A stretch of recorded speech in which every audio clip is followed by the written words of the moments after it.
It's getting so close and so real, but I have things to unbox.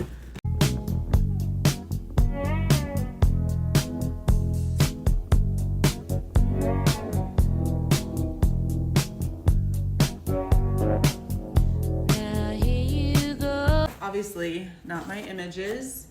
These are 16 by 20 frames. Well, they are 20 by 24 matted down to a 16 by 20 print size. And I did opt for plexiglass frames for my booth because one, they're lighter weight, and two, they're less likely to break or have issues because I'm more than likely going to be transporting these from booth to booth to booth. Let's look at the prints. These are my 16 by 20s. I only ordered 2 for this weekend, so let's see how they turned out.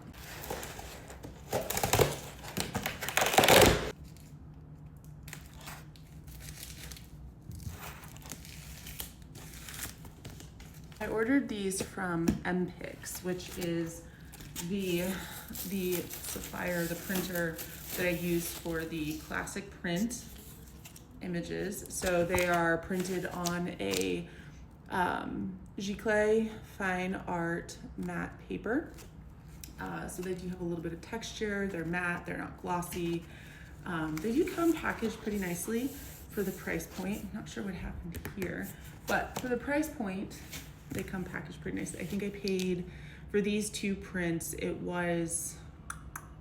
I did expedite my shipping, and that was about 20 bucks. So it was like $100 for the 2 16 by 20s at the, for MPix. The other vendor that I use for the fine art prints, Finer Works, is much more expensive.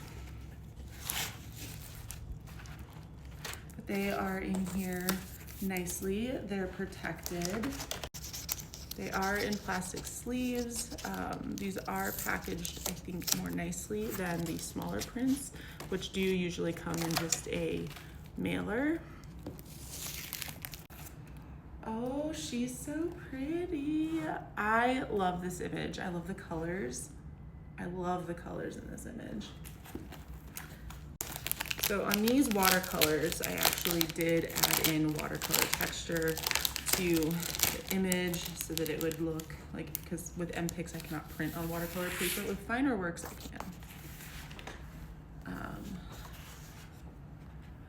Look at that. It's so good. And you can see the watercolor texture in the print. Like I said, it's got a nice matte finish to it. Let's see what our other image is. This image is actually not in a protective cellophane sleeve, which is kind of frustrating because the masking tape pulled off some of the backing of the picture, which you don't really want to see when you're spending $50 for a print. So this is one of my favorite images. And this one is actually really hard to print. And they did get the lighting on this ridge right here correct. That red glow, that's what had me in tears yesterday with my printer, was trying to print this red glow. I got it to work, and my home printed image actually turned out just as good as this, but this is bigger. So, but isn't that beautiful? I have so many windows in here. The glare is horrible, but it looks so good and so pretty. And there we have it. 2 16 by 20 market ready prints. I'm so excited.